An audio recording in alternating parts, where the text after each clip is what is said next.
का निर्वाचित अंश पाठ करने के लिए मैं श्रद्धेय श्री सूरजदा को अनुरोध करता हूँ। जय गुरु। आलोचना प्रसंग पंचम खंड, पेज 130, 131, 132। হরিদা এ কথা খুব স্পষ্ট ভাষায় বলেছেন, দ্বিতীয় অধ্যায়ে আছে। हरिदा कहने लगे कि ये बात बहुत स्पष्ट रूप में कहा गया है, द्वितीय अध्याय में है।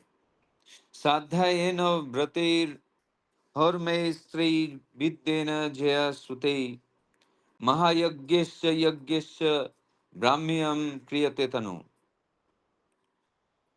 वेदाध्ययन, ব্রত, হোম, ত্রৈবিদ্য নামক ব্রত, দেব ঋষি পিতৃ তর্পণ, গৃহস্থাশ্রমী হইয়া সন্তান উৎপাদন, পঞ্চমহাযজ্ঞ ও অন্যান্য যজ্ঞ, এইগুলি দেহকে ব্রহ্মপ্রাপ্তির উপযুক্ত করিয়া তোলে। वेद अध्ययन, व्रत, होम, त्रैविद्य नामक व्रत, देव ऋषि पितृतर्पण, गृहस्थाश्रमी होकर संतान उत्पादन, पंच महायज्ञ और दूसरे यज्ञ, यही सब देह को ब्रह्म प्राप्ति का उपयुक्त कर देता है। আবার ষষ্ঠ অধ্যায় আছে, अनधित्य दीज वेदानुत्पात तथा सुतान अनिष्ट्वा चैव यज्ञस्य मोक्षमिच्छं व्रजतध। और षष्ठ अध्याय में है, দ্বিজগণ বেদ অধ্যয়ন না করিয়া, সন্তান উৎপাদন না করিয়া এবং যজ্ঞানুষ্ঠান না করিয়া মোক্ষ লাভের ইচ্ছা করিলে অধোগতি লাভ করেন।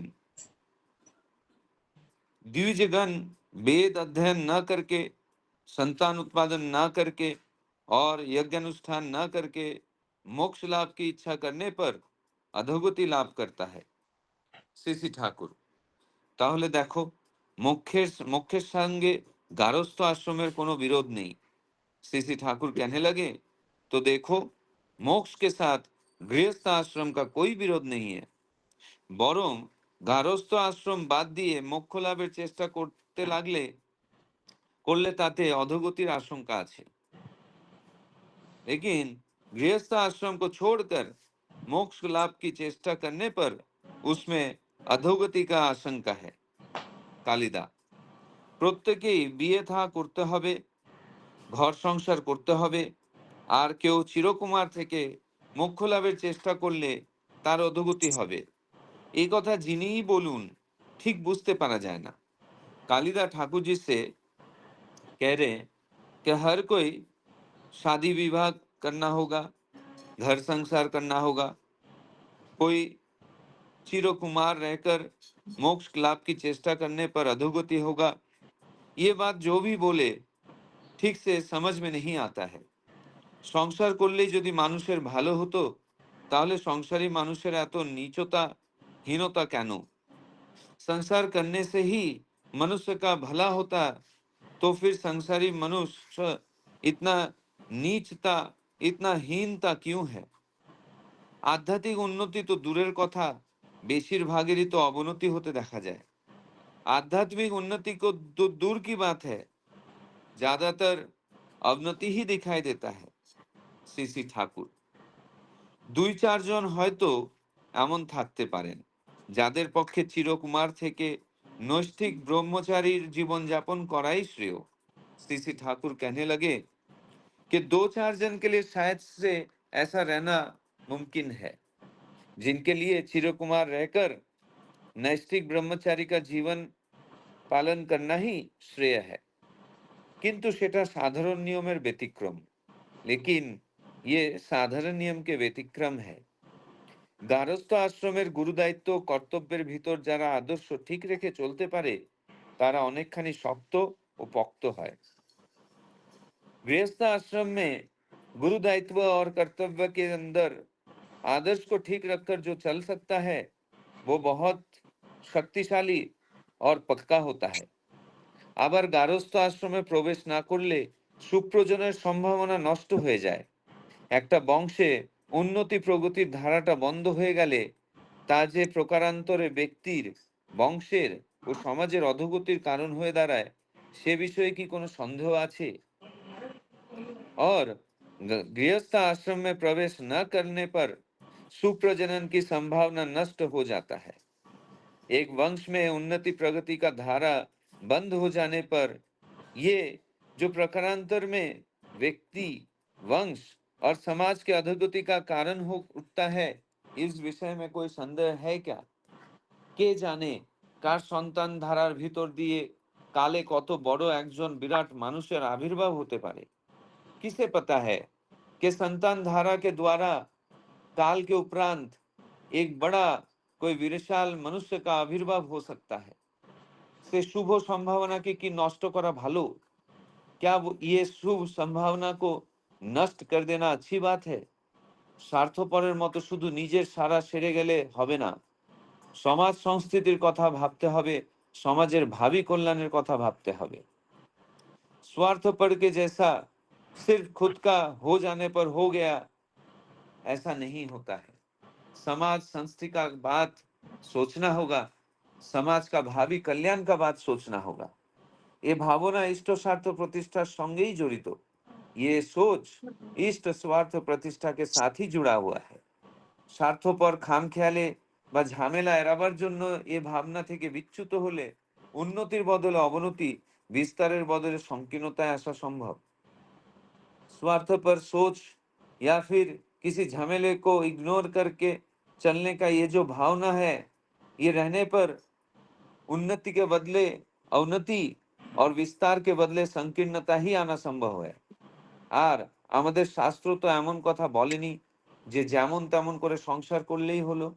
और हमारे जो शास्त्र है वो कभी भी तो ये बात नहीं कहा है कि जैसा मर्जी संसार करने पर ही होगा।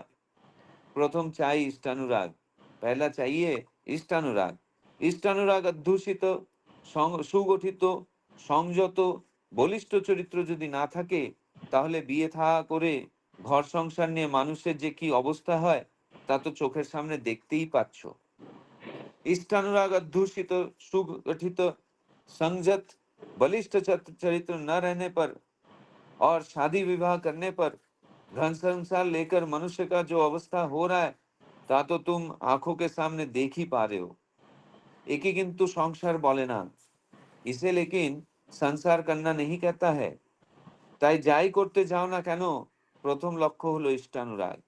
इसीलिए कुछ भी क्यों ना करने जाओ, तुम्हारा प्रथम लक्ष्य होगा इष्टानुराग। ওই সম্বল ট্যাকি করে ভব সমুদ্রের মধ্যে যেখানেই পড়ো না কেন, তরে যাওয়ার সম্ভাবনাই বেশি। यही जो संबल है, इसे अपने अंदर रखकर भव समुद्र के बीच में तुम कहीं पर भी क्यों ना पड़ो, तर पाने पर संभावना बहुत ज्यादा है। শ্রী শ্রী ঠাকুর সুধীর ভাইকে বললেন, আমাদের যদি শত শত ঋণ কাগজের দরকার হয় তাহলে कंट्रोलेर दामे जुगाड़ করে দিতে পারিস? श्री श्री ठाकुर जी सुधीर भाई को उद्देश्य करके बोलने लगे कि हमें अगर 100 ऋण कागज का जरूरत होगा तो क्या तुम कंट्रोल के दाम से जुगाड़ करके दे सकते हो? সুধীর ভাই, চেষ্টা করে দেখতে পারি, আপনার দয়া থাকলে জোগাড় হওয়া অসম্ভব না। सुधीर भाई ने उत्तर देते हुए कहा कि चेष्टा करके मैं देख सकता हूँ, আপনার দয়া থাকলে जोगाड़, आपका दया रहने पर जुगाड़ होना कोई असंभव बात नहीं है। শ্রী শ্রী ঠাকুর সহাস্যে, আমার আবার দয়া কিসের, আমার হলো গরজ। শ্রী শ্রী ঠাকুর हंसते हुए बोले कि मैं, मेरा दया किस बात का, मेरा तो जरूरत है, ঠেকায় পড়ে যাচ্ছি, जरूरत में पड़ के मैं मांग रहा हूँ। দয়া তোদের যারা চেষ্টা করবি ও তাদের যারা সুযোগ দেবে। दया तो उन लोगों का जो तुम लोग चेष्टा कर रहे हो और जिसके द्वारा ये সুযোগ मिलेगा। श्री श्री ठाकुर कथा सुने सबाई हेसे फेललेन। श्री श्री ठाकुर जी का ये बात सुनकर सभी हंस पड़े। सुधीर भाई, आमी खोज नेब। सुधीर भाई ने कहा कि मैं ढूंढ के देखता हूँ। श्री श्री ठाकुर, जाते काज हासिल होय ता कराई चाहिए। श्री श्री ठाकुर जी ने कहा कि ये काम हो सके ये करना ही चाहिए। একটি দাদা একজনের বিরুদ্ধে অভিযোগ জানিয়ে বললেন, আমি তার কাছে গিয়েছিলাম একজন রোগীর ওষুধের জন্য কিছু সংগ্রহের আশায় एक दादा एक किसी व्यक्ति के विरुद्ध में कंप्लेन करते हुए बोलने लगे कि मैं उसके पास गया था एक रोगी का दवाई के लिए कुछ संग्रह करने के लिए অযথা এমন চড়া কথা শুনিয়ে দিল যে নিজেকে বড় অপমানিত মনে হচ্ছে लेकिन बिना वजह ऐसा कुछ चिड़ के कुछ बात मुझे कह दिया जो सुनकर मुझे बहुत अपमानित बोध हो रहा है আমি তো আর নিজের জন্য যাইনি যে আমাকে কথা শোনায় मैं तो खुद के लिए नहीं गया था कि मुझे वो बात सुना रहा है লোকটার খুব दिमाग হয়েছে उस आदमी का बहुत दिमाग हुआ है সিসি ঠাকুর হাসতে হাসতে বললেন অল্পেতে এত চটে যাস কেন सीसी ठाकुर जी हंसते हंसते बोलने लगे कि थोड़े में ही ऐसे गुस्सा क्यों हो जाते हो সে কি অবস্থায় ছিল কেনই বা ওভাবে বলল তাও তো ভেবে দেখবি वो किस अवस्था में था क्यों ही वो ऐसे बोला ये भी तो तुम्हें सोच के देखना चाहिए কারো কাছে কোনো কথা পারতে গেলে তার হাবভাব ও অবস্থা লক্ষ্য করে পারতে হয়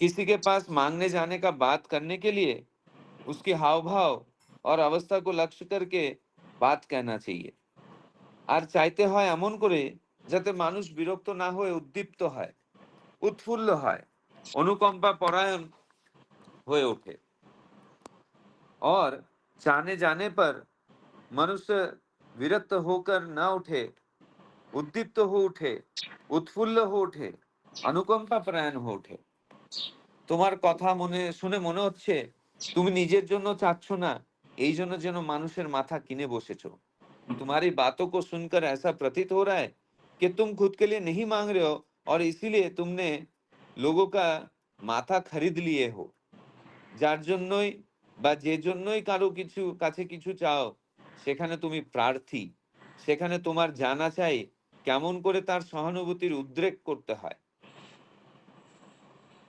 जिसके लिए या जिस वजह से किसी भी के पास से तुम जो भी चाह रहे हो वहां पे तुम प्रार्थी हो वहां पे तुम्हारा ये जानना जरूरी है कि किस तरह से उसका सहानुभूति को तुम जगा सकते हो নিজের ত্রুটি কোথায় তা না দেখে এই যে পরের দোষ গেয়ে বেড়াও এতে কিন্তু ভালো হয় না अपना त्रुटि कहां पर है ये न देखकर दूसरों के दोष तुम गाते फिरते हो ये लेकिन अच्छी बात नहीं है অবশ্য সেও যে ঠিক করেছে এ কথা আমি বলি না लेकिन उसने भी ठीक किया है मैं ये बात नहीं कह रहा हूं তবে অন্যের দোষ না দেখে নিজের দোষ দেখা ভালো लेकिन दूसरों के दोष न देखकर अपना दोष देखना अच्छी बात है और अहंकारेर भिक्षा भालो ना और अहंकार से बदशीभूत होकर भिक्षा मांगना अच्छी बात नहीं है আবার এমন তোর দৈন্য জীর্ণ রকমেও চাইতে নেই যাতে মানুষের অন্তর অবসন্ন হয়ে ওঠে और इस तरह दैन्य के तरह मांगना भी नहीं चाहिए इससे मनुष्य का अंतर अवसन्न हो उठता है সহজভাবে সক্রিয় সহানুভূতির উদ্বোধনা যাতে হয় তেমনতর ভাবে চাইতে হয় सहज रूप से सक्रिय सहानुभूति के साथ उद्बोधना ताकि हो सके कुछ इस तरह मांगना चाहिए जय गुरु जय गुरु दादा। अभी श्रद्धेय श्री सूरजदा बहुत सुंदर भाव से आलोचना प्रसंगों का पंचम खंडों का निर्वाचित अंश पाठ किए है और उसको हिंदी में अनुवाद करके बताया है। आज का जो विषय वस्तु है उसका 3 पार्ट है। पहला पार्ट जो है वो कल का जो विषय वस्तु था गृहस्थ आश्रम का बारे में उसका ही कंटिन्यूएशन है। तो हरिदा बोल रहा है कि गीता का एक वाणी पाठ कर रहा है, एक संस्कृत श्लोक 3 अध्याय में है, जो कि है श्रद्धायन वृत्ते होर्मेस्त्रे विद्ये निज्जायासुते महायज्ञश्च यज्ञश्च ब्रह्म्यं क्रियते तनु। इसका अर्थ ये है कि वेदाध्ययन, व्रतो, होम, त्रैविद्य नामक व्रतो, देव ऋषि पितृतर्पण, गृहस्थाश्रमी हইয়া संतान उत्पादन, पंच महायज्ञ और अन्यान्य यज्ञ, यही सब चीज जो है वो देह को ब्रह्म प्राप्ति का उपयुक्त कर तुलता है। फिर षष्ठ अध्याय में ये है लिखा है कि अनुद्धितो द्विजो वेदानुत्पद्दो तथा सुतन अनिष्टा चैव यज्ञश्च मुख्यमिच्छन् ब्रजत्तधो। इसका अर्थ ये है कि দ্বিজগণ বেদ অধ্যয়ন না করিয়া, সন্তান উৎপাদন না করিয়া এবং যজ্ঞানুষ্ঠান না করিয়া মোক্ষ লাভের ইচ্ছা করিলে অধোগতি লাভ করে। अर्थात द्विजगण मतलब ब्राह्मण ब्राह्मण लोग वेद अध्ययन नहीं करके, संतान उत्पादन नहीं करके, यज्ञानुष्ठान नहीं करके मोक्ष लाभ का इच्छा करते हैं तो उसको अधोगति प्राप्त होता है। तो इसका उत्तर में ठाकुर जी बोला, देखो फिर मोक्ष का साथ गृहस्थ आश्रम का कोई विरोध ही नहीं है। पहले जो हम लोग एक दादा पूछा था गृहस्थ आश्रम करने से मोक्ष लाभ करना मुश्किल है, तो उसका जवाब में ठाकुर जी ये बोले हैं मोक्ष लाभ करने के लिए गृहस्थ आश्रम कर सकता है। गृहस्थ आश्रम को बाद देके मोक्ष लाभ का चेष्टा अधोगति का आशंका होता है। तब एक दादा ने बोला कि सबको शादी करना होगा और कोई बैचलर रह के मोक्ष लाभ नहीं कर सकता है, ये चीज ठीक से समझ में नहीं आता है। अगर संसार करने से मनुष्य का अच्छा होता तो हम देखते हैं कि संसार में इतना नीचता हीनता क्यों है। तो ठाकुर जी बोले हैं कि कोई कोई ऐसा कर सकता है, मतलब बैचलर होके ब्रह्मचारी का जीवन यापन कर सकता है, लेकिन वो साधारण नियम है, ये एक व्यतिक्रम है, साधारण नियम का व्यतिक्रम है। साधारण नियम ये है कि सबको संसार में गृहस्थ चर्चा करना चाहिए। वो किस लिए? क्योंकि सुप्रजनन होना चाहिए, और सुप्रजनन नहीं होगा तो संतान नहीं उत्पन्न होगा, उन्नति रुक जाएगा, वंश और समाज का अधोगति होगा। ये संभावना को हम कैसे नष्ट कर सकता है? हमें नहीं मालूम कि कौन सा इंसान का संतान देश के लिए कितना बड़ा हो सकता है, देश के लिए एक बड़ा आदमी बन सकता है, ये हमें पता नहीं है। तो इसलिए इसको अवॉइड करना ठीक नहीं है। वो अवॉइड करना एक स्वार्थपर जैसा काम होगा, मतलब संकीर्ण मनोभाव का काम होगा। तो ये कतई करना नहीं है, और इसके लिए चाहिए इष्टानुराग। इष्टानुराग को संबल करके आप भव समुद्र में उतर पड़े तो आप जरूर वो समुद्र पार हो जाओगे। तो ये है फर्स्ट पार्ट। और सेकंड पार्ट जो है वो एक दादा बोल रहे, एक दादा को ठाकुर जी बोल रहे कि अगर हमें लंकोदा को थोड़ा बोलिए, क्योंकि वो कहीं पे जाना है तो। हाँ मैं बोलता हूँ। लंकोदा, ये इस पहला पार्ट का ऊपर आप आलोचना रखेंगे 5 मिनट के लिए। जय गुरु, वंदे पुरुषोत्तम, वंदे पुरुषोत्तम, वंदे पुरुषोत्तम। आज जितने भी आज बहुत आनंद हो रहा है कि एक मिनिमम 40 के आसपास लोग उपस्थित है। सभी का स्वागत करता हूँ, अभिनंदन करता हूँ। लेकिन सोमनाथ मैं जरा क्षमा चाहता हूँ, आज 2-3 दिन बहुत भागदौड़ बात रोए, 12-1 बज गए आने को घर में। फिर भी मैं देखा तो आपका मैसेज, तो बोला कुछ तो बोलेंगे। आज का विषय बहुत सुंदर है, इष्ट प्रांता क्या है, सदगुरु को लेके कैसा चलना है, सब कुछ बातें हैं। लेकिन उसके ऊपर मैं जाऊंगा ना एक शॉर्ट में, एक झलक 3 दिन में जो मैं हमारे आदरणीय हमारे असिस्टेंट सेक्रेटरी राजू देव के साथ रहने का जो मौका मिला, उसके बारे में थोड़ा झलक बोल के मैं खत्म करूंगा। आपने तो हमारे श्रद्धेय सूर्योदया ने भी बहुत सुंदर भाव से विश्लेषण किया, और आपने भी शॉर्ट में थोड़ा फर्स्ट पार्ट का बताया है, तो उसके लिए क्षमा चाहता हूँ। एक ही झलक की 3 दिन से जो देखो, इसमें आज बोला कि सदगुरु लेके चलने से क्या होता है, ये इष्टानुराग क्या है, और उनको ठीक तरह से लेके चलने के जो अनुभूति क्या, जो अपना जीवन में जो आनंद प्राप्त होता है, उसके बारे में थोड़ा एक शॉर्ट में बोलूंगा। जब ये डोमिलो का सत्संग का बात था 2 महीने पहले, मेरे को शंकर सर राधा किसी बोला कि दादा आपको डोमिली सत्संग में बड़ा तो आपको रहना चाहिए, तो मैं तभी तय किया था। और बाद में थोड़ा पता चला कि देवघर से भी हमारे आदरणीय राजूदा आ रहे, तो बहुत आनंद मिला। और उनका एक दूसरा आशीर्वाद पुणे के लिए मिला कि 14 तारीख का हमारे श्री आचार्य देवांचा जो जन्म दिवस के लिए आशीर्वाद मिला, तो मेरे को बहुत आनंद हुआ कि और हमारे आदरणीय राजूदा और हमारे रविदा, डॉक्टर रविदा, ये दोनों भाई का हमारे फैमिली रिलेशन अच्छा है, हमेशा हमारा बातचीत होता है। और मैं राजूदा घर में भी आके गए तो फिर एक बार मन में आया, देखो हम सर्वसाधारण जीव है, तो मन में आता है कि अगर आप चाकन जाते हो या पुणे जाते हो, हमारे राजूदा अगर घर में उनका पाव रहेगा तो अच्छा, एक मन में एक विचार आके गया, परमपिता देखो लीला क्या करते हैं। पता नहीं ऐसा सोच आ रहा था जब 13 तारीख में, 14 तारीख को तो कार्यक्रम था, तो 13 तो शाम को सानंदा का फोन आता है मेरे को, और उनका कहाँ है, बोले है घर में हूँ। कुछ किधर जाने बिने का बात, तो कोई नहीं यार, कल तो राजूदा रहे तो रहूंगा मैं। नहीं, आपको राजूदा के साथ रहना है और डोंबिवली तक जाना है, और उन राजूदा जब तक है उनके साथ रहिए। बोला ये तो मेरा बहुत आनंद हुआ। अरे ठाकुर जी अपना मन का बात, भले घर में नहीं, लेकिन उनके साथ रहने का जो एक सौभाग्य प्राप्त है, इससे मैं बहुत खुश था। और 15 तारीख, 16 तारीख और 17 कल राजूदा के साथ 6 बजे तक मैं था, और उनके साथ रहने के जो कुछ सीखने को मिला, उनके साथ रहने का जो एक प्राप्ति हम बोलते हैं कि क्या प्राप्त होता है, तो ये जो बहुत सारी घटनाएं हैं ठाकुर जी के साथ, बरदा जी के साथ, उनका आचार्य देव दादा के साथ, अभी हमारे श्री श्री आचार्य देव के साथ, उनका जो एक साथ में रहने का, और गुरु परिवार से पहले से उनका जो कुछ ऐसे ऐसे बातें है, अभी इसमें बोलना बहुत कठिन है क्योंकि टाइम का वही है।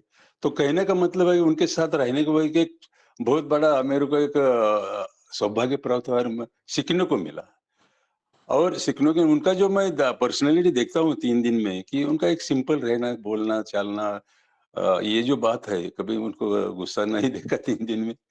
तो और मेरे का बहुत रिस्पेक्ट करते, पता नहीं है मैं, लेकिन ये एक हम ठीक-ठीक तरह से सद्गुरु को लेके अगर चलते तो ये होता है। तो कल भी इतना बारिश पुणे में, बॉम्बे में अभी तक मैं इतना बारिश में नहीं, कल परसों यार देखो परमपिता का दया और आचार्य देव का जो आशीर्वाद होता है, 15 तारीख को देखो शाम को बिल्कुल बारिश नहीं। हमारे एक उत्सुकता थी, ये वो उत्सव में डोंबिवली से हमारे सोमनाथ दा को देखने का भी बहुत इच्छा था। मैं बार-बार हमारे ऐसे शशिकांत को बोल रहा था सोमनाथ दा का मुलाकात करके दो। एक उत्सुक है, ऑनलाइन तो हम बातचीत करते थे, लेकिन वो एक इच्छा भी पूरा हुआ, और बहुत सारे लोग आए थे, और इतना सुंदर, अप्रतिम जो मैनेजमेंट, जो डिसिप्लिन मैं देखा, बहुत कम हुआ ऐसा मिलता है। और बहुत सारे नॉन दीक्षित भी लोग थे, और जो आलोचना हुआ, जो भजन गान इतना सुंदर लगा, तो इसीलिए मैं डोंबिवली का परिवार का सभी का मैं अभिनंदन करूंगा, और ऐसा ही होना चाहिए।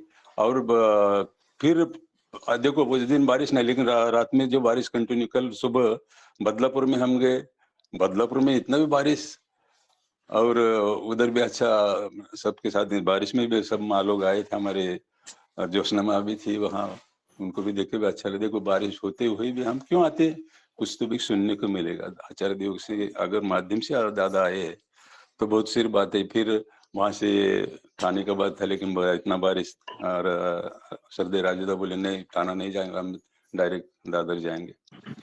तो हम दादर चले गए रात में 5:30 बजे। बाद में मैं सोचा कि अभी राजूदा तो आप सुबह जाएंगे, तो मैं भी बोला कि मेरा कभी आज कुछ काम है, तो राजूदा को बोला कि दादा मैं अभी निकलता हूँ। इमीडिएट मैं दादर में पहुंचा, ऊपर जाके फटफट करके प्रणाम, मंदिर में जाके प्रणाम करके नीचे, और राजूदा को बोला मैं निकलता हूँ। बाजू में पुणे जाने के लिए गाड़ी लगता है, शिवनेरी स्टेट बस, वो तो स्टेट बस तो मेरे लिए फ्री है, सब कुछ इंतजाम होता है। आया बाहर तो इमीडिएट बस लगा हुआ था, और उतने में इतना बारिश, लेकिन मैं जाने के लिए 3-4 मिनट लगता है, लेकिन अगर बारिश हो रहा तो हम छाता भी तो नहीं था, भीग जाएंगे, लेकिन वो 3-4 मिनट ही बारिश रुका था। आया इमीडिएट बस में बैठा, और आते आते वो पूरा बारिश, रात में सोने के लिए 12-1 बज गया। लेकिन आज हमेशा फिर 3:30 बजे मैं तो उठता हूँ, उठने के बाद फ्रेश होके बोला कुछ तो 4-5 मिनट हम बोलेंगे। तो ये जो झलक मेरे लाइफ में परमपिता, इसीलिए मैं हमेशा कहता हूँ कि परमपिता को लेके चलो। राजोदा भी बोल रहे थे सबके, वो कौन क्या कर रहा है, मन मुटाव क्या है, मन मनांतर क्या है, उसके बारे में बहुत कुछ बातें, और सबको लेके, बच्चे से लेके माँ लोग है, दादा लोग से बात करते हुए इतना जो सुनने को मिला। कभी टाइम मिला तो इसके बारे में मैं जिक्र करूंगा, लेकिन इतना ही, मेरे को भी थोड़ा बाहर जाने का है। सोमनाथ दा मेरे को बोलने के लिए इधर बोला, लेकिन क्षमा चाहता हूँ कि जो विषय में, लेकिन विषय भी आज का इतना बहुत भारी है, बहुत सुनने लायक है। हम सुन आप लोग के बाद में मैं सुनूंगा ही, तो इतना ही मैं बोलूंगा और मैं मेरा 2 शब्द यहाँ खत्म करता हूँ। जो कुछ 3 दिन गया उसके बारे में तो एकदम मैं एक अलग उसमें आनंद में हूँ। तो फिर एक बार मैं सूरज दा, हमारी ज्योत्सना में देखो, उधर निकलते टाइम मैंने चाय पीने का बहुत इच्छा था। जब पहुंचे तो हमारे पहले ही ज्योत्सना माँ और एक माँ, नाम भूल गया मैं, आके उन्होंने चाय का बंद, चाय बिस्किट बंद। मैं निकल रहा था उतने में वो रूम में चाय आता है, हमारी ज्योत्सना माँ है, गुप्ता दा वगैरह। तो ये जो होता है कैसा होता है, हम लोग उनको ठीक ठीक सब परमपिता इंतजाम करते हैं, जो मन में इच्छा होता है। तो इसीलिए हमको उनको लेके चलना है, यही पाठ में आज भी है। तो यही राजूदा बोले थे, हमको उनको लेके चलना है, आशीर्वाद जो, और खाली ठाकुर ने जो उनका आचार्य के माध्यम से वो जो जीवित है, आचार्य देव का ही सुनना चाहिए, तो आनंद मिलेगा ही। इतना ही मैं कहूंगा। जय गुरु, वंदे पुरुषोत्तम, सभी का फिर एक बार अभिनंदन। जय गुरु दादा, सोमनाथ दा, जय गुरु। जय गुरु दादा, जय गुरु। बहुत बहुत धन्यवाद दादा, आपसे मुलाकात हो गया था डोंबिवली सत्संग में। मेरे को भी बहुत दिन से इच्छा था कि आपसे मुलाकात करूं, तो ठाकुर जी का कृपा से मुलाकात हो गया। आपने जो 3 दिन राजूदा का साथ बिताया उसका अनुभव आपने बताया, बहुत सुंदर लगा दादा। आपका और पूरा परिवार का मंगल हो। अभी जो आलोचना का जो सेकेंड पार्ट है वो इस तरफ है कि एक दादा बोल रहे, एक दादा को ठाकुर जी बोल रहे हैं, हम हमें कुछ पेपर का जरूरत पड़ेगा, तो तुम ये कंट्रोल का रेट में दे सकते हो क्या? कंट्रोल रेट में जुगाड़ कर सकते हो? तो दादा ने बोला हाँ, मैं चेष्टा करके देखूंगा। ठाकुर जी बोला चेष्टा करके देखूंगा, अगर आपका दया होगा तो हो जाएगा। तो ठाकुर जी तभी बोला मेरा दया किस बात का, दया तो तुम लोग का है जो चेष्टा करके निकालेगा। तो दादा ने बोला ठाकुर जी तभी बोला ठीक है, काम हो जाना चाहिए। तो दादा ने बोला ठीक है, मैं खबर लूंगा कैसे हो सकता है। तो ये है सेकेंड पार्ट। इसका ऊपर थोड़ा आलोचना रखने के लिए मैं सदैव श्री पंकज दा को अनुरोध करूंगा, 5 मिनट आलोचना रखें। जय गुरु, आवाज आ रहा है दादा? हाँ आ रहा है। जय गुरु दादा, आप 7-10 तक बोलिए।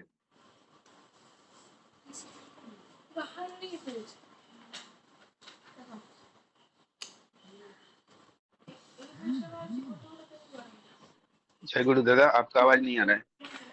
हाँ, अभी आ रहा है दादा? म्यूट हो हाँ गया आ था। रहा है, आ रहा है। Yes yes yes. तो बहुत अच्छे ढंग से सूरज दा ने बताया, हिंदी ट्रांसलेट किए हैं, और मुझे सौभाग्य मिला है कि कल हमने सोमनाथ दा से डिस्कस करके जो मुझे मिला है संदर्भ में बात करने के लिए, उसके बारे में मैं 2 शब्द रखता हूँ। और इसमें जैसा कि दादा ने बताया कि श्री ठाकुर जी सुधीर दा को बोले कि सुधीर भाई को अगर हमें 100 रिम कागज की जरूरत हो तो क्या आप कंट्रोल रेट पर सही भाव पर उपलब्ध करा सकते हैं? तो सुधीर भाई बोलते हैं कि मैं कोशिश कर सकता हूँ, अगर आपकी कृपा रही तो उपलब्ध कराना असंभव नहीं है। तो फिर ठाकुर जी मुस्कुराते हुए कहते हैं कि मेरी क्या कृपा है, मेरी तो आवश्यकता है, मैं तो संकट में हूँ। दया उन पर होनी चाहिए जो प्रयास करेंगे, जो अवसर देंगे। शशि ठाकुर की बात सुनकर सभी हंस पड़े। तो सुधीर भाई कहते हैं मैं व्यवस्था करूंगा। फिर ठाकुर जी बोलते हैं कि जिससे कार्य सिद्ध हो वही करना चाहिए। तो इसके बारे में क्या छुपा है? बात तो बहुत लगता है छोटी सी है, लेकिन बहुत व्यापक है ये। यहाँ ठाकुर जी हमको संदेश देना चाहते हैं कि अगर कोई काम आपको दिया जाता है तो उसको आप कितना निपुणता से करते हैं, उसके बारे में थोड़ा सा मैं 2 शब्द कहूंगा। कार्य संपादन जो करना है उसमें प्रयास करना, कृपा और नेतृत्व की क्या भूमिका होती है वो देखना होगी। इसमें तो हमको नेतृत्व, लीडरशिप की भूमिका देखने के लिए ठाकुर जी बता रहे हैं। जैसे आपको कोई काम दिया जाता है करने के लिए, तो आप एज ए लीडर कैसे उसको करेंगे, उसको देखना है। तो श्री ठाकुर सुधीर भाई के बीच जो संवाद एक साधारण विषय लगता है कि कागज की व्यवस्था ही है, लेकिन शुरू होकर एक गहरी प्रेरणा और नेतृत्व की समझ तक पहुंचता है। यहाँ से शुरू होकर बहुत गहरी प्रेरणा मिलती है हमको। इसके बारे में बहुत समझना चाहिए सभी को, जितने भी कॉर्पोरेट वर्ल्ड में काम कर रहे हैं, जो भी कुछ उनको उनके मैनेजर या उनके जो लीडर बोलते हैं, उनको अगर काम देते हैं तो कैसे करना चाहिए, ये थोड़ा सा बातचीत है। इस बातचीत में ठाकुर सुधीर भाई कहते हैं कि यहाँ पर साधारण भाई विनम्रता और श्रद्धा दिखाई देती है, जहाँ तो कहते हैं अगर आपकी कृपा रही तो काम संभव है। लेकिन इसके बाद शशि ठाकुर जी उत्तर देते हैं बहुत गहराई के लिए है। ठाकुर जी कहते हैं मेरी कृपा क्या, मेरी तो जरूरत है, मैं तो मुश्किल में हूँ, दया तो उनकी होनी चाहिए जो प्रयास करेंगे, जो अवसर देंगे। यहाँ शशि ठाकुर जी हम यह सिखा रहे हैं कि दया कृपा हमेशा ऊपर से नीचे नहीं बहती, बल्कि उस पर होती है जो प्रयास करता है, जो दूसरों के लिए रास्ता खोलता है, जो देने वाला होता है। तो वे ये भी कहते हैं साथ साथ में जगत जी, जिससे काम हासिल हो वही करना चाहिए, जिस जिस करने से जो काम हो सकता है वही करना चाहिए हमको। यानी सिर्फ बातें नहीं करना है, अपेक्षाएं नहीं रखना है, बल्कि करना यानी एक्शन लेना, उसको एक्शन में आना, यही एक बड़ा मूल मंत्र है। अब इसमें नेतृत्व में सहानुभूति का स्थान कहाँ है? एक सच्चा नेता खुद को पीड़ित या जरूरतमंद नहीं कहता, वह दूसरों के प्रयास और समर्पण को महत्व देता है। दूसरा है इसमें बात कि प्रयास और नियति की महत्ता कैसे होगी। इसमें सुधीर भाई ने वादा नहीं किया, लेकिन विनम्रता पूर्वक कोशिश की बात की। आज के कॉर्पोरेट या सामाजिक जीवन में यही रवैया वांछनीय है। वादे नहीं, प्रयास है, प्रयास करना चाहिए। जो देने वाला है वही योग्य है, तो दया के लिए नहीं। यह बड़ा विचार है। समाज को, संगठन को, संस्थानों को उस व्यक्ति का सम्मान और सहयोग करना चाहिए जो मौका देता है, जो मदद करता है। और इसके बाद और चौथी बात है कि कार्य करने की प्राथमिकता। अगर ठाकुर जी में आखिरी में ठाकुर जी कहते हैं कि जिसमें काम हो वही करना चाहिए। आज के समय में जब बातें ज्यादा और काम कम होता है, यह एक बहुत जरूरी सीख है, इसको सीखना बहुत जरूरी है। यह एक छोटा सा संवाद है, हमें यह याद दिलाता है कि जीवन में हमें अपने कर्म, अपने प्रयास, अपने दायित्व को सर्वोच्च मानना चाहिए। नेतृत्व वह नहीं जो सिर्फ निर्देश दे, बल्कि वह जो जिम्मेदारी को समझे और उसके लिए प्रयास करे, और वही एक लीडर बन सकते हैं। जय गुरु। इतना मुझे समझा। जय गुरु। जय गुरु दादा। आपने विषय वस्तु को बहुत सुंदर भाव से आलोचना की है, और लीडरशिप कैसे होना चाहिए, और कोई काम दिया जाता है उस काम को कैसे बहुत सुंदर तरीके से कर सकता है और लीडरशिप लेके काम कर सकता है, इसके बारे में दादा आपने बताया, बहुत अच्छा लगा दादा। अभी जो आलोचना विषय वस्तु का थर्ड पार्ट है, वो ऐसा है कि एक दादा आके दूसरे एक दादा का बारे में अभियोग कर रहा है कि मैंने दवाई लेने गया था किसी के लिए, तो वो हमें दवाई नहीं देके बुरा बुरा भला बोल के सुना दिया, तो इसीलिए मेरे को बहुत अपमानित तो बोध है। मैं तो अपने लिए नहीं गया था, किसी के लिए गया था, तो मेरे को बुरा भला सुना दिया। ठाकुर जी तभी बोले कि अरे इतना जल्दी गुस्सा क्यों हो जाते हो, तुम्हें तो ये सोचना चाहिए कि वो किस अवस्था में था, उसका बारे में भी आपको उसका एंगल से सोचना चाहिए, वो किस अवस्था में था और उसका मेंटल स्थिति के कैसे थे, तो वो लक्ष्य करना था। तो और ऐसा मांगना पड़ता है जैसे कि उसका मन में दया है, उत्फुल्ल आता है, वो उद्दीप्त हो उठता है, ऐसे करके मांगना पड़ता है। हमेशा मतलब दूसरे को दोष नहीं देखना चाहिए, पहले अपना दोष देखना चाहिए, हम ठीक से मांगा है क्या। हाँ, तो नहीं तो उसका गुस्सा कैसा है वो थोड़ा सोच के आपको बात करना है, तो इतना जल्दी गुस्सा नहीं हो जाना चाहिए। अपना अगर कुछ गलती है तो उसको संशोधन करना चाहिए, मतलब खुद को पहले संशोधन करो दूसरे का गलती देखने का पहले। और जब तुम कुछ मांग रहे हो तो जरूरत तुमका ही है, तो उसमें तुमको अहंकार नहीं होना चाहिए। तो और एकदम दैन्य भाव से भी मांगना नहीं चाहिए, ऐसा मांगना चाहिए कि जिसका पास मांग रहे हो वो उत्फुल्ल हो उठे, उसका मन चंगा हो उठे, वो देने के लिए तैयार हो जाए। ये है थर्ड पार्ट। इस थर्ड पार्ट को आलोचना करने के लिए मैं श्रद्धेय श्री वन बिहारी दादा को अनुरोध करूंगा 5 मिनट आलोचना रखने के लिए। दादा आपका टाइम होगा 7:17 तक। जय गुरु दादा। जय गुरु दादा। वंदे पुरुषोत्तम, वंदे पुरुषोत्तम, वंदे पुरुषोत्तम। मैं एक्चुअली 2-3 दिन ज्वाइन नहीं कर पाया था। ये जो आलोचना प्रसंग का जो सीक्वेंस है उसको नहीं सुन पाया, फिर भी कल वीडियो रिकॉर्डिंग है उसको सुन रहा था। तो बहुत अच्छा लगा। एक्चुअली मेरा थोड़ा ट्रीटमेंट चल रहा है नर्व का, तो इसलिए कुछ मेडिसिन मैं यूज़ कर रहा हूँ, जिसकी वजह से जो है सुबह जो है टाइम में मैं उठ नहीं पाया, और उठा भी तो हमको 1 डेढ़ घंटा जो है कुछ एक्सरसाइज़ करना होता है, फिज़ियोथेरेपिस्ट दिए हैं, तो उसकी वजह से मैं जॉइन नहीं कर पाया था। तो मैं एक्चुअली वो उससे वंचित हो गया, जो कल-परसों जो आलोचना प्रसंग में जो जाजन हुआ उसको सुन नहीं पाया। जो भी हो, आज सोमनाथ दा हमको ये आज का जो आलोचना प्रसंग का थर्ड पार्ट है उसके बारे में थोड़ा आलोचना करने के लिए बोले हैं। तो जनरली जो है हम लोग ये हर किसी के साथ मैं देखता हूँ, मैंने जनरली आज मैंने जो देखते हैं वो जो है दूसरों का दोष को बहुत जल्दी हम लोग देखते हैं। ठाकुर जी यहाँ बोल रहे हैं कि उसका जो जिसके पास जो माँगने गया था, उसका क्या कंडीशन था, क्या अवस्था था, किस मेंटालिटी ये से गुज़र रहा था, उसको हम लोग जो है लक्ष्य नहीं करते हैं, और दोषारोपण हम लोग देखते हैं। लेकिन एक्चुअली क्या होता है कि जो आदमी जो जिसके पास हम जाते हैं, उसका भी कुछ परिस्थिति ऐसे रहता होगा कि वो नॉर्मल ये में नहीं होगा, हो सकता है। तो ये मेरे साथ भी बहुत होता है कि मैं किसी के साथ बात करता हूँ, या किसी को कुछ माँगता हूँ, या किसी के साथ कुछ ये करता हूँ, तो जनरली मैं हमको लगता है कि ये पार्ट जो है मेरे लिए ही जो है आज जो है आलोचना हो रहा है। ज़्यादातर जो है मैं बहुत जल्दी जो है ये हो जाता हूँ कि हमको ऐसे बोल दिया, ये चीज़ मैं माँगने गया था, या ये चीज़ मैं बोलने गया था तो इसका ऐसे रिप्लाई दे दिया। ये घर-घर में भी होता है। अपना पति-पत्नी में बोलिए, या बच्चों के साथ भी ऐसे ही होता है। तो इसमें ठाकुर जी जो है बहुत अच्छा से इसमें उसका जो है संशोधन या उसका जो उपाय बता दिए हैं कि जिसको भी हम कुछ माँगने जा रहे हैं, तो उसका मानसिक स्थिति को भी देखना है, वो किस परिस्थिति में उस मानसिक स्थिति में है, इस परिस्थिति को लेके उसको हम लोगों को देखना है, और हम जो माँग रहे हैं या हम जो चाह रहे हैं, वो जो है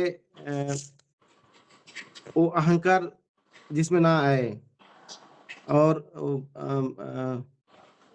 वो उससे चाहते हैं कि हम उसको जो है हम उसका मानसिक स्थिति को खरीद लिए हैं। मतलब ठाकुर जी यही बोल रहे हैं कि उन मनुष्य को माथा कीने कीने बोसे छो। अपने लिए जो चाह रहे हैं इसके लिए जो है हम सोचते हैं कि उसको हम खरीद लिए हैं। तो ये पॉसिबल नहीं है। जिसके लिए किसी के लिए अगर माँगने जा रहे हैं, तो हम उसके समझ जो है प्रार्थी हैं। मतलब हम उनके समझ जो है एक क्या बोलेंगे, एक ये के हिसाब से रह के जो है उसको माँगना है।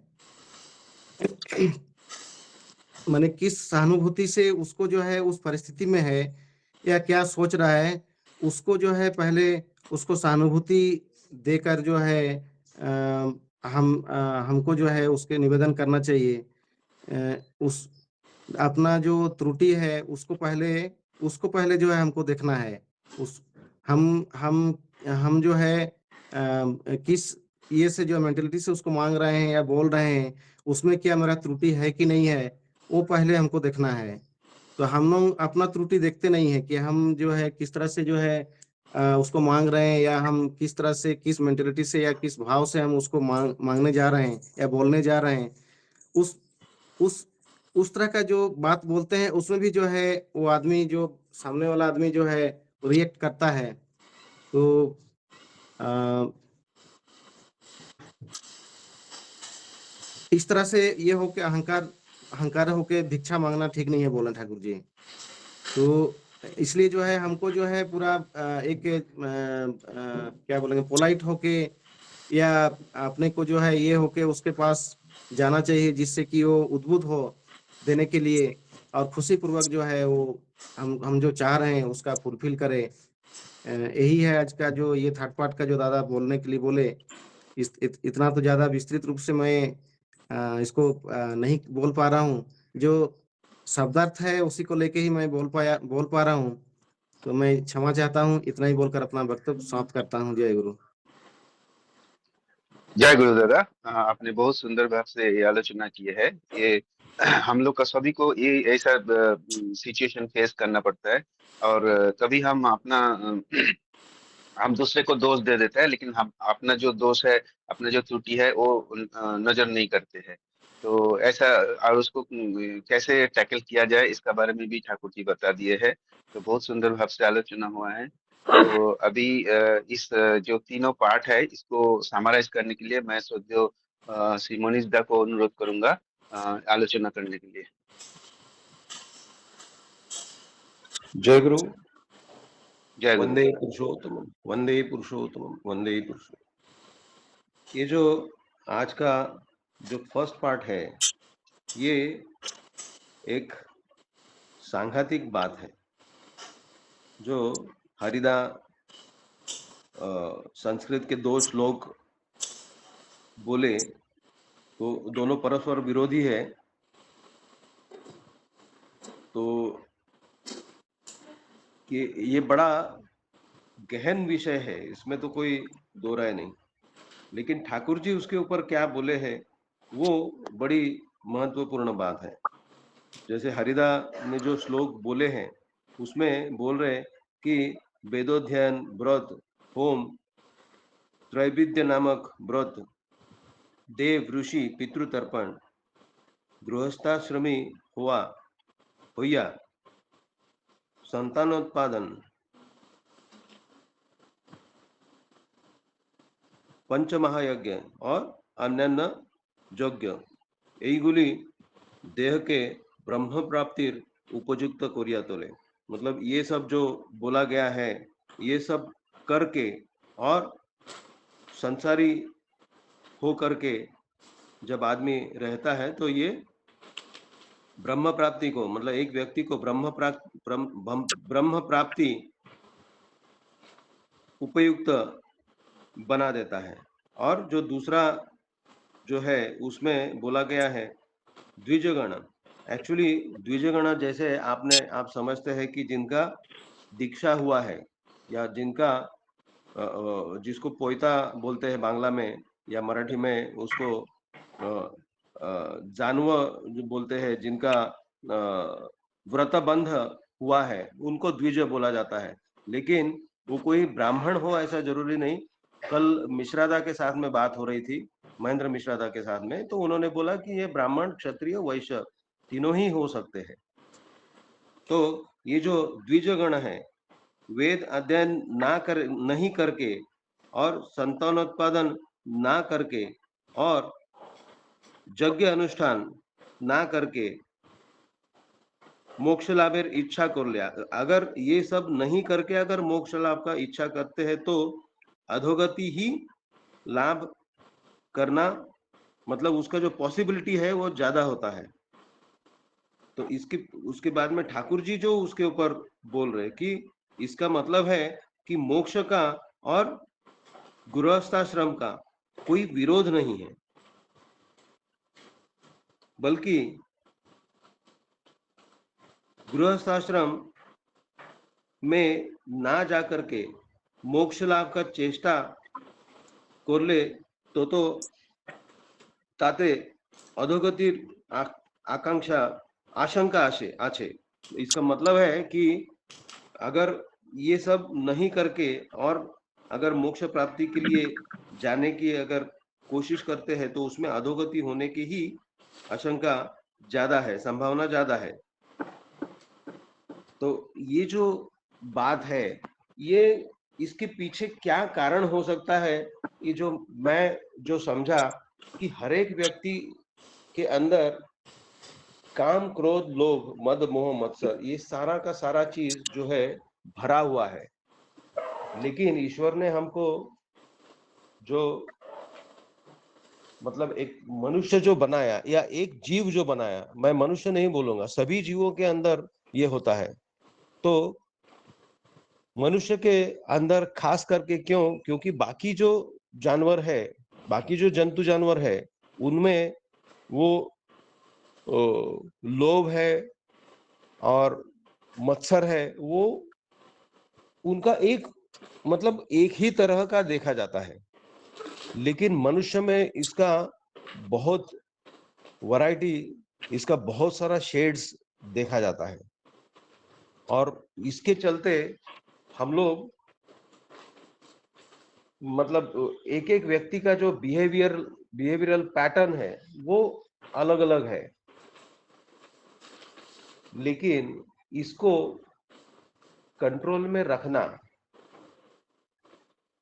इसके लिए उपाय लेकिन एक है, वो है इष्ट केंद्रित होकर के चलना। ये ठाकुर जी ने फिर अपनी बात में उन्होंने अंडरलाइन किया है, क्योंकि मैं इसके पहले भी कई बार ये बात बोला हूं और पर्सनली जो बातचीत होती है, खास करके शशिदा के साथ में जो ये होता है, कम्युनिकेशन होता है, उसमें ये बात मैं बहुत बार बोला हूं कि अगर इष्ट केंद्रित अगर हम नहीं है तो अदर वे राउंड ऑटोमेटिकली हम आत्म केंद्रित है। हमारा इसका मतलब है अगर हम इष्ट स्वार्थ प्रतिष्ठा में मतलब हमारा वो मुख्य नहीं है तो बाय डिफॉल्ट जो है आत्म स्वार्थ आत्म प्रतिष्ठा आ जाएगा और उसमें फिर जो एक व्यक्ति का हालत संसार में पड़ने के बाद में जो होता है वही होगा, उसका और दूसरा कोई रास्ता नहीं, वही मतलब जो होना है वही होगा। तो इसीलिए ठाकुर जी इस बात को बार बार बोले हैं कि इष्ट स्वार्थ में जब हम लग पड़ते हैं तो उन्होंने ठाकुर जी ने क्या बोला है कि तुम जैसा भी हो, पापी तापी चोर डकैत, तुम जो भी हो, जैसा भी हो, तुम मेरे पास आओ, मैं तुमको ठीक कर दूंगा। ठीक कैसे कर दूंगा? मेरे पास आओ का मतलब है कि हमको उनको सरेंडर करना है। हम जब उनके पास सरेंडर होंगे, मेरा जो कुछ है वो ले करके, मैं जैसा भी हूं। इसीलिए ये जो 2 दिन पहले जो डिस्टॉर्टेड लिबिडो की जो बात हुई थी, उसके बाद में मैं शशिदा को बोला था कि शायद ये मेरे लिए है, लेकिन होपफुल बात यही है कि ठाकुर जी ने बोला है कि अभी भी कुछ बिगड़ा नहीं है, इसके बाद भी संभावना है कि हम अपने आप को ठीक कर सकते हैं अगर हम उनके बताए हुए रास्ते पर अगर चलते हैं, अगर उनको मुख्य बना के अगर चलते हैं तो हमारे सुधरने की संभावना बहुत हद तक बढ़ जाती है। इसीलिए ठाकुर जी ये बात बोले हैं कि जो भी हो हमको इष्ट स्वार्थ को लेकर के चलना है। मेरा तो काम क्रोध लोभ मद मोह मत्सर ये तो रहेगा ही रहेगा, तो मेरा जैसा भी बिहेवियर है, मेरा जो कुछ है वो ले करके मुझे उनके पास जाना होगा, उनकी इच्छा के अनुसार मुझे चलना होगा। उनको जब मैं मुख्य बना के चलूंगा तो मेरे ये जो रिपु है, रिपु मतलब इनफैक्ट शत्रु होता है, लेकिन मुझे ऐसा नहीं लगता कि ये रिपु है।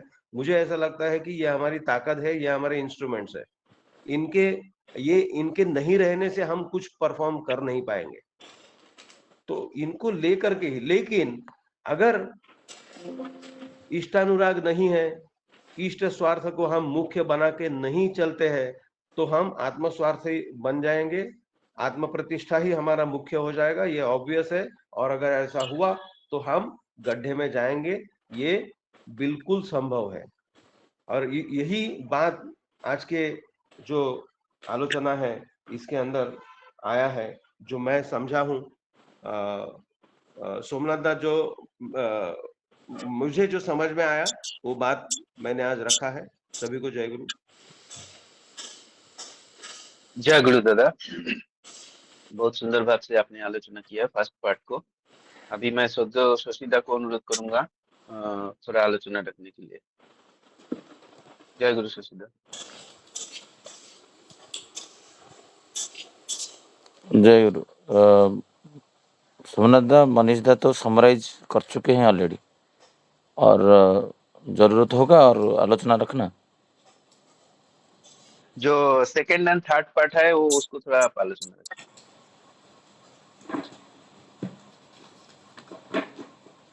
जय गुरु। एक मज़ेदार बातें यहाँ पर है। अक्सर ये चीज़ें ये का ना से डोर टी बंद कर दो से साउंड टास्क, ये जनरली श्री आचार्य देव हर वक्त बोलते थे। हम जब भी जाते हैं देखेंगे ये शब्द वो उच्चारण करते हैं। जे कोई जो बातें सुधीर भाई पूछे हैं, जो चेष्टा करने के लिए जो प्रयास कर रहे हैं, और उसके बाद श्री ठाकुर जी बोलते हैं जे आप थोड़ा दया करेंगे तो ये कार्य हो जाएगा। और श्री ठाकुर साहस से बोल रहे, मतलब हंस के बोल रहे, जे दया का क्या बात है। जे ठाकुर जी का जो सोच है वो परिप्रकाश की है, ये एक्चुअली रियलिटी है। एक्चुअली दया, मैं कभी कभी बोलता हूँ तो मेरे ऊपर लोग भी चिढ़ते हैं, आप ऐसे कैसे बोलते हो। एक्चुअली ठाकुर जी हमको रक्षा नहीं करते हैं ऑब्वियसली, बट ठाकुर जी को हम जितना दूर रक्षा करते हम उतना रक्षा पाते हैं। हम सदाचार इसी हिसाब से पालन किए तो कोरोना से रक्षा पाए, और हम लोग नहीं करेंगे तो उसी से हम लोग वंचित होते हैं। श्री ठाकुर जी बोलते हैं दया वो करता है जो पहले चेष्टा करता है, वो कार्य के प्रति वो दया कर रहा है, वो सक्सेस से प्रति वो दया कर रहा है। उसका इनिशिएटर वही है जो चेष्टा करता है।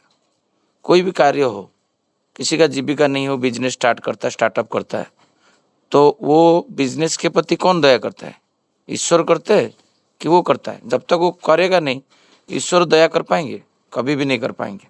श्री ठाकुर जी वही बातें बोलते हैं, जो करना जो करता है वो इनडायरेक्टली डायरेक्टली वही ही दया करता है वो कार्य के प्रति। और सेकंड दया कौन करता है? हम लोग सोचते हैं ईश्वर, नहीं, जो सुजोग देता है। श्री ठाकुर बोलता है जो कार्य करने के लिए आप तो प्रचेष्टा करते हो, बट वो परिवेश में, जो परिवेश आपको कोई मालिक हो सकता है, कोई वस्तु हो सकता है, कभी हवा हो सकता है, कभी पानी हो सकता है, कोई वस्तु हो सकता है, कोई जीव जंतु हो सकते हैं, जो वो कार्य को संपादन करने के लिए आपको साहाय्य किया, बस सहयोग किया, बस सुजोग दिया। ये श्री ठाकुर जी यहाँ पर क्लैरिफाई करते हैं। तो ये कॉन्सेप्चुअल नहीं रहना चाहिए जे मैं मेरा बच्चे को लेके गया ठाकुर फैमिली के पास और सिलट में और शिक्षा अर्जन के लिए लिख के लेके आ गया तो मेरा बच्चा डॉक्टर, इंजीनियर की IAS अफसर हो जाएगा। कि मैं वहाँ से नामकरण करके लेके आ गया कृति दीप्ति की कृति संवेग, ये कुछ वर्ड एक लेके आके बिजनेस स्टार्ट कर दिया, तो उसी से मेरा बिजनेस हो जाएगा। वहाँ पर श्री ठाकुर जी बोल रहे हैं जो ईश्वर के प्रति जो दया करता है, ईश्वर उसके प्रति दया करते हैं, उसको प्राप्ति मिलेगा ही मिलेगा, उसमें कोई संदेह नहीं है। हमारा वो भ्रम रहता है जो श्री ठाकुर अनुकूल चंद्र का हम लोग दीक्षा लिए हैं तो हमारा सब धन्य धान्य परिपूर्ण हो जाएगा। जब तक हम लोग करेंगे नहीं, प्राप्ति हमको मिलेगा नहीं। हम खाना खाते हैं, हर वक्त हाथ धोते हैं, सदाचार पालन का बात श्री ठाकुर जी बोलते हैं, पैर धोने से हजम क्रिया साहाय्य होगा। क्या हम लोग ठाकुर जी के ऊपर दया करते हैं? हमारे शरीर को सुस्त रखने में हम करते नहीं। एक दिन हाथ धोया और एक दिन पैर नहीं धोया, एक दिन पैर धोया एक दिन हाथ नहीं धोया, ऐसा होता है। अब तो यहाँ से इतना फोरम में इतना सारा लोग ज्वाइन किए हैं, अब तो रिकल करो तो 3 महीना में कितना लोग पैर धो के खाना खाए होंगे घर पे आके। बाहर से आते तो कोई भी पैर धो लेता है, बट लंच आवर में ऐसे बैठ के मूवी देख रहे हैं और वाइफ बोल रहे चलो खाना खाते हैं, हाथ ही धोते हैं, क्योंकि पैर तो साफ है, धोना किसे? उसके पीछे इतना साइंटिस्ट है, तो हम शरीर को दया भी नहीं करते हैं और उसको वो पॉइंट में नहीं जाता हूँ। लोग किसके लिए पैर धोते हैं, किसके लिए, वो सब श्री ठाकुर जी बोले। यहाँ पर श्री ठाकुर जी बोलते हैं कुछ भी चाहते हो तो मनुष्य को, कभी आप अच्छा कार्य करने के लिए जाते हो, वहाँ से तिरस्कार मिलता है हर वक्त। कल भी मैं सोते सोते रात को 1:30 हुआ, कुछ जगन्नाथ जी का कुछ मैसेज लिख रहा था, तो वैसे करते करते लेट हो गया सोने में। तो कोई भी कार्य आप करोगे, आपका माथे पे लेके जाओगे, तो उसमें आपको तिरस्कार आएगा, भर्त्सना आएगा। आपको हो सकता है आपका जो सगा भाई है उसको आपको पसंद नहीं करे। सोसाइटी में जो है आप कुछ भी करो, अब सोसाइटी में कोई चेयरमैन गाड़ी धो रहा है और ऑफिस का जो सोसाइटी का पानी से आपका साहस होगा? उस दिन पानी का संकट है, आप बोल नहीं पाओगे, क्योंकि आपके अंदर वो साहस और कपटता नहीं है। श्री ठाकुर बोल रहे, वो बोलोगे तो फिर आपको रखने नहीं देगा। यहाँ पर हुआ है मेरे साथ, हम कितना कुछ फाइट किए हैं समाज में रहने के लिए। श्री ठाकुर बोल रहे, जो मनुष्य का जैसे व्यवहार करो, जैसे विरोध ना आए, वो व्यक्ति उद्दीप्त हो, उच्छृंखल ना हो, अनुकंपा हो, ये सब बातें श्री ठाकुर जी बोल रहे हैं। साधारणतः भावे कभी कभी काम करते करते डिस्ट्रक्शन भी आ जाता है। हम लोग ईश्वर के पास क्यों आए? मैं कल ही मेरा एक ये जगन्नाथ जी का कर्मी का बता रहा था, मैसेज भेजा। मैं गया था वहाँ पर, मैं नशासक्त हूँ, बीड़ी सिगरेट पी रहा हूँ। मैं जगन्नाथ जी के पास गया कि ईश्वर को ग्रहण किया जीवन में नशा मुक्त होने के लिए। मेरा बीवी को व्यवहार खराब करता हूँ, तो मैं बीवी को कैसे अच्छा व्यवहार करूँ। पुत्र संतान मेरे प्रति आकृष्ट नहीं हो रहे, अनमन हो रहा है, तो मैं ऐसा व्यवहार करूँ, ऐसे चरित्र को लेके जाऊँ, मेरा पुत्र संतान जैसे मेरे प्रति आकृष्ट हो, मुझे प्रणाम किए। अभी बैठ के बात कर रहा था, कान्हा आके प्रणाम किया। ये घर को हमको स्वर्ग बनाना है। दूसरा का खाली बातों से तो अनुभव नहीं होगा। श्री ठाकुर जी बोल रहे हैं, बार बार जोर दे रहे हैं, जहाँ भी जाता हूँ गूगल जैसा घूम फिर के श्री ठाकुर जी वही एक ही जगह में पहुंच जाते हैं। जजन जाजन इष्ट होती, सदाचार सुस्ते नहीं, इष्ट प्रतिष्ठा, इष्ट स्वार्थ प्रतिष्ठा, इष्ट चढ़नी, यही सब में पितृभक्त मातृभक्त यहीं पे जाके अटक जाते हैं। तो सारे समस्या का समाधान यही है, 100% यही है। देखो फर्स्ट सेकंड वाला फर्स्ट पेज में ठाकुर जी घूम फिर के कहाँ पहुँच गए। जे अच्छे तो विवाह है, इसके साथ इष्टानुराग के साथ अनुचलन सुगठित नहीं होगा, संहत नहीं होगा, बलिष्ठ नहीं होगा, चरित्र जब ये सबको धारण नहीं करेगा तो कुछ भी करो संसार में आनंद नहीं आएगा। श्री ठाकुर जी दृढ़ कंठ में बोले। तो सबसे जो मूल कारण है यहाँ पर मैं जो समझा, पहला वाला तो श्लोक तो ऑलरेडी डिस्कशन हो चुका है, बट पहला वाला श्लोक में भी नित्य अध्ययन अध्यापन का बात कर रहे हैं, त्रिमूर्ति पूजा का बात कर रहे हैं, पंच महायज्ञ का बात हो रहा है। हम जो इष्टभूति करते हैं उसमें पंच महायज्ञ सन्निहित है। ब्रह्म यज्ञ जो बोलते हैं, ऋषि यज्ञ बोलते हैं, देव यज्ञ बोलते हैं, पितृ यज्ञ बोलते हैं, फिर आपका नृ यज्ञ आता है, फिर भूत यज्ञ आता है। ये 5 महायज्ञ श्री ठाकुर जी बोलते हैं हर आर्य को ही करना चाहिए, हर मनुष्य को ही करना चाहिए। ये नहीं करेगा जीवन का अस्तित्व भी नहीं रहता है। कहीं ना कहीं पंच महायज्ञ से पार्शियली हो फुली हो, कहीं ना कहीं मनुष्य डायरेक्टली इनडायरेक्टली अज्ञात सार में वो कर ही रहा है, नहीं तो उसका अस्तित्व नहीं रहेगा। उसमें जो एक बात हो रहा है, तर्पण का बात आ रहा था, उसमें पितृतर्पण चिन्हित है। उसमें पितृभक्ति मातृभक्ति के लिए आकृष्ट होने के लिए पितृतर्पण, जिसका पिताजी नहीं है पितृतर्पण करेगा, नहीं तो पितृवृत्ति करेगा, मातृवृत्ति करेगा। अभी पितृवृत्ति मातृवृत्ति वो तो डब्बा में रह गया। उसमें किया ये फोरम में अभी करीबन 40 लोग ज्वाइन किए हैं। अब 40 लोग को विश्लेषण आप करिए मेरा बातें को, मैं क्यों बार बार ये बोलता हूँ करने के ऊपर।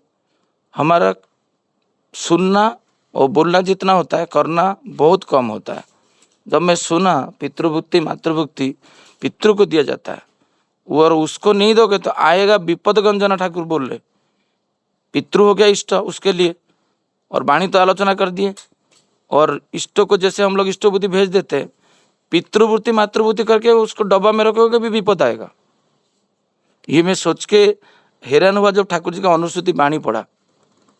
हम पढ़ते नहीं, एनालिसिस नहीं करते, हर दिन पितृवृत्ति किया, बट वो पिता को कुछ भी नहीं दिया, ना एक बिस्किट दिया, ना एक केला दिया, ना एक छाछ दिया, ना कुछ भी नहीं दिया। उसके डब्बा में पितृवृत्ति है, उसमें बहुत विपद आएगा। ये बहुत सारा कर्मी लोग को भी पता नहीं है, क्योंकि उनका जीवन में, मैं किसी को आक्षेप नहीं कर रहा हूँ, जब मैं करना कितना दिन से हुआ है करना, अभी स्टार्ट किया 30 साल के बाद। 30 साल पढ़ता रहा था बट कर नहीं रहा था। बट फिर मुझे कान्हा को बोला पितृवृत्ति मातृवृत्ति इष्टवृत्ति दिन, वो फिर पिता का रुचि का संपन्न खाद्य, माता का रुचि का संपन्न खाद्य खरीद के उसको दे के प्रणाम करता है। एग्जीक्यूटिव हुआ, इम्प्लीमेंट हुआ। ये तो गीता में लिखा हुआ है, बट पढ़ लिया, आलोचना कर लिया। इम्प्लीमेंटेशन, जब तक इम्प्लीमेंटेशन नहीं होगा, श्री ठाकुर जी बोलते हैं उसके अंदर वो आनंद, दृढ़ता, उद्दीपना वो होगा नहीं। और पानी जब एक पत्थर डालते हो, वो किनारे तक उसका तरंग आता है। और आप तरंग गए तो नहीं हो, आप बुझ गए हो, आप जल नहीं रहे हो, दूसरा को दिया को जला नहीं पाओगे, उदित तो नहीं कर पाओगे। कल मैं वही निराकार भाई हमारा एक बहुत भक्त है जगन्नाथ जी का, मैं वही बता रहा था। हम लोग रथ यात्रा क्यों कर रहे हैं, हम लोग जगन्नाथ जी का क्यों कर रहे हैं? खाली वर्णाढ़ के लिए नहीं है, हमारा चरित्र को संशोधन करने के लिए। हम तो हमारा पिता माता को प्रणाम करना सीखे नहीं, रथ यात्रा कर रहे। वो तो फिर बैकफुट में थोड़ा गए। हम तो जो खाते हैं जगन्नाथ जी को दे के नहीं खाते, वो पसंद नहीं जो करते हैं वो खाना खाते हैं क्या? नहीं खाते हैं। वो जैसे पहनते हैं हम वो पहनते हैं क्या? आप हमारा फेसबुक स्टेटस देखो, बच्चे लोग का, कर्मी लोग का, किस किस का कपड़ा पहन के कैसे पोस्ट करते हैं, आप देख भी नहीं पाओगे। बट इधर आलोचना सर्वोत्तम होता है। यही बोलते हैं श्री ठाकुर जी, बोलते हैं इष्ट चलन गृहस्थ धर्म निभाना, गृह में रह के इष्टों को प्रतिष्ठा करना इतना इजी नहीं। और गृहस्थ धर्म सबसे श्रेष्ठ धर्म इसीलिए बोला जाता है क्योंकि गृहस्थ धर्म में उसके लिए बाधा विपत्ति भयंकर रूप रहता है। और जो सन्यासी होता है वो बाधा को अतिक्रमण चला जाता है, अतिक्रमण करके चला जाता है। जो विभूतिदा बोल रहे थे जंगल का सन्यासी ठाकुर जी पसंद नहीं करते, जंगल में क्या बाधा आएगा? एक छोटा सा घर करके रखा और जंगल में फल पुष्प खा के वो उसका जीवन निर्वाह कर लिया, उसके लिए बाधा क्या आया? कुछ आया नहीं। इसीलिए श्री ठाकुर जी बोलते हैं संसार में आओ और संसारी सन्यासी बनो।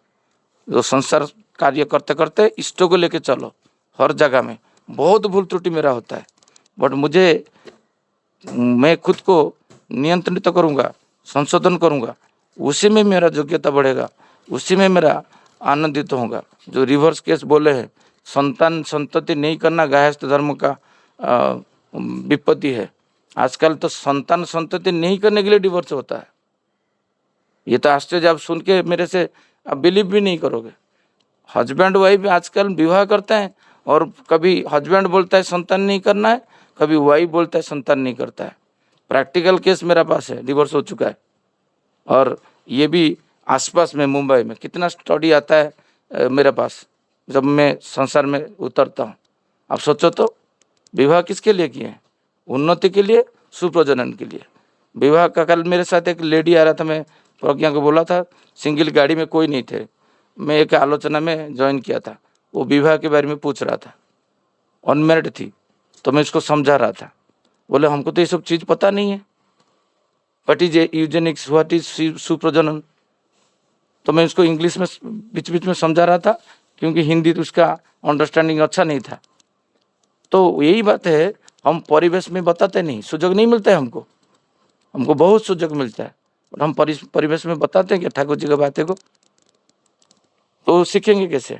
हमारा बच्चे को हम बताते हैं क्या? हम वंचित करते हैं।